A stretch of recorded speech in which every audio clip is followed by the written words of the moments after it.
আসসালামু আলাইকুম এভরিওয়ান, ঈদ মোবারক। ঈদের ব্লগে আপনাদের সবাইকে ওয়েলকাম জানাচ্ছি। ঈদের দিন সকালবেলা ঘুম থেকে উঠে আমি দুধ সেমাই তৈরি করেছিলাম। সেটা খেয়ে আয়েশা আমিনার বাবা যায় নামাজ পড়তে। ওর নামাজ পড়ার জন্য ঈদগাহ অনেক বেশি প্রেফারেন্স থাকে মসজিদে নামাজ পড়ার চেয়ে। তো আমাদের এলাকাতে ঈদগাহের আয়োজন হয় না, মসজিদে ঈদের নামাজ পড়া হয়। তো এই জন্য 30 থেকে 40 কিলোমিটার ড্রাইভ করে প্রতি বছরই ও যায় ঈদের নামাজ পড়তে ঈদগাহে। এবারে ঈদগাহের আয়োজন আসলে অন্যান্য বারের মতো ছিল না, এতই সুন্দর ছিল। ও এসে বারবার গল্প করছিল যে আমাদেরকে খুব মিস করেছে।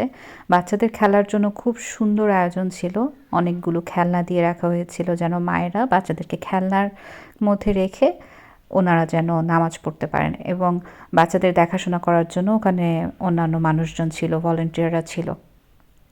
আর এখানে মহিলাদের জন্য আলাদা প্যান্ডেল করে নামাজের ব্যবস্থা করা হয়েছিল, পুরুষদের জন্য আলাদা খোলা আকাশের নিচে। এভাবে ওরা ঈদগাহের ব্যবস্থা করে। এটা হয়েছে ইটালির ম্যাস্ত্রে শহরে, এবং খুবই খুবই সুন্দর একটা উদ্যোগ। এবং এই ঈদগাহে কিন্তু সারা দিন ব্যাপী বিভিন্ন রকম অনুষ্ঠান হয়েছে, স্টল বসেছিল, মেহেদি পড়ার স্টল বসেছিল, এবং সারা দিন ব্যাপী ঈদের আয়োজন ছিল। ইটালির মিলান কিংবা রোমে এই ধরনের অনেক আয়োজন হয় আমার জানা আছে, কিন্তু এই প্রথম ম্যাস্ত্রেতে এত সুন্দর আয়োজন ছিল এবং এতটা অর্গানাইজড ছিল, খুবই ভালো লেগেছে, জেনেও খুব ভালো লেগেছে। আমি চেষ্টা করব নেক্সট টাইম যাওয়ার জন্য। সাধারণত ঈদের নামাজ পড়তে যাওয়াতে আমার খুব একটা ইন্টারেস্ট থাকে না, কারণ মসজিদে ঢুকতে হয়, এবং মহিলাদের ঢোকার পথে যতজন পুরুষ থাকে, যত দেশি পুরুষ থাকে, আসলে এত বেপর্দার থেকে ঘরে থাকা আরও বেটার আমার কাছে মনে হয়। আর এখানে যখন ওর বাবা নামাজে গিয়েছিল তখন আমি ওদেরকে গোসল দিয়ে ফ্রেশ করে একটু সকালের ড্রেসটা পরিয়ে দিয়েছিলাম। এরপর একটু ছবি তোলার চেষ্টা করছিলাম। আমিনার শরীরটা খুবই খারাপ ছিল ঈদের দিন, ওর দাঁত উঠছে, ও খুবই সাফার করছে। তারপরেও আমি চেষ্টা করেছি যতটুকু সম্ভব ওদেরকে একটু অ্যাটলিস্ট ছবি তুলে ওদের স্মৃতিগুলো ধরে রাখার জন্য।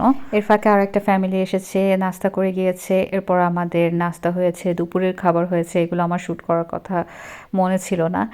বিকালে এবং রাতে আমার বাসায় প্রায় 20 থেকে 25 জনের মতো মানুষের আয়োজন ছিল, এবং আমি এখানে নাস্তাগুলো সার্ভ করে দিয়েছি। এখন আসলে খুব সুন্দর করে অ্যাস্থেটিক করে মানুষজন খাবারগুলো ডেকোরেট করে এবং ডাইনিং টেবিলে সাজায়। আসলে আমার পক্ষে সেটা এখন সম্ভব না, আমার বাচ্চারা বেশিরভাগ সময় ডাইনিং টেবিলের উপরে থাকে। আমরা আসলে নর্মাল ডেইজেও আমরা চেয়ার পাই না খাওয়ার জন্য, আমরা চেয়ারগুলো এক জায়গায় উঁচু করে রেখে দিয়েছি, কারণ চেয়ার নিয়ে আমিনা খেলে কয়েকবারই আমিনা ব্যথা পেয়েছে, চেয়ার ওর গায়ের উপরে পড়েছে। এত কিছুর কারণে আমরা আসলে টেবিলটা ওদের খেলার জন্যই রেখেছি। আমার টেবিলে কোনো খাওয়া দাওয়া করি না।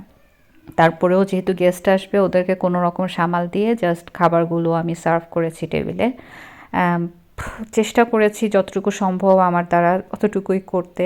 আরও অনেক প্ল্যান ছিল, কোনো কিছু ওরকমভাবে এক্সিকিউট হয়নি।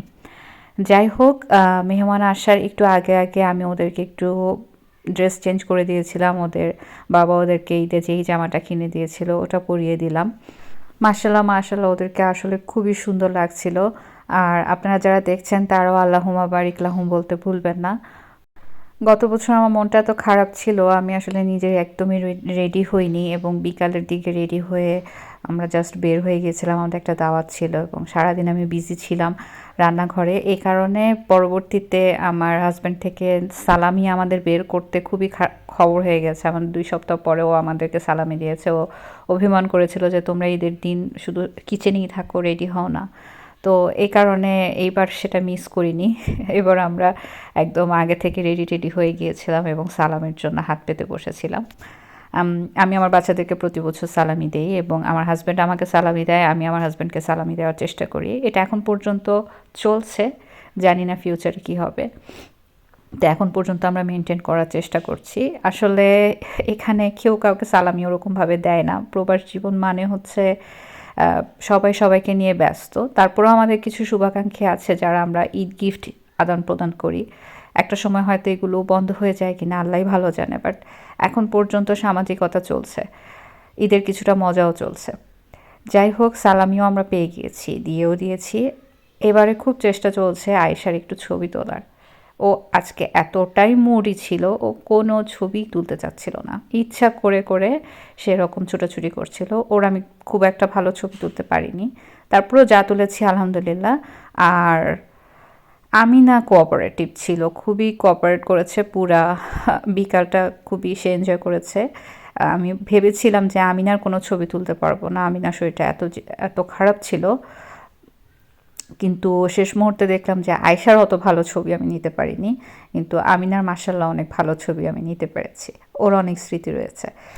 আমাদের মেহমানরা আসার কথা ছিল 3টায়, সবাই এসেছে 6টার সময়। এনিওয়ে সবাইকে নাস্তা টাস্তা করানোর পরে আমরা রাতের খাবার আয়োজন করেছি। রাতে ছিল সাদা পোলাও, হাঁসের মাংস, গরুর মাংস আর রোস্ট। নাস্তায় যে আইটেমগুলো ছিল সেগুলো শ্যুট করতে পেরেছি, আপনারা দেখে নিয়েছিলেন শুরুর দিকে। যদিও একটা দুইটা আইটেম আমি এখানে টেবিলে অ্যাড করতে ভুলে গিয়েছিলাম, পরে গেস্ট আসার পরে অ্যাড করেছি। এনিওয়ে এটা হতেই পারে, এটা আমার প্রতিদিনই হয়, প্রতিটা দাওয়াতে আমার এরকম কিছু একটা হয়। দুপুরবেলা আমি আমার আম্মার রেসিপি রাখার চেষ্টা করেছিলাম, খিচুড়ি, গরুর মাংস, আচার, সব কিছু সুন্দরভাবে আয়োজন করার চেষ্টা করি সবসময়ই, এবং বাচ্চারা কাছে আছে শুকরিয়াও করি, কিন্তু কি যেন নেই, যেহেতু আম্মা নেই।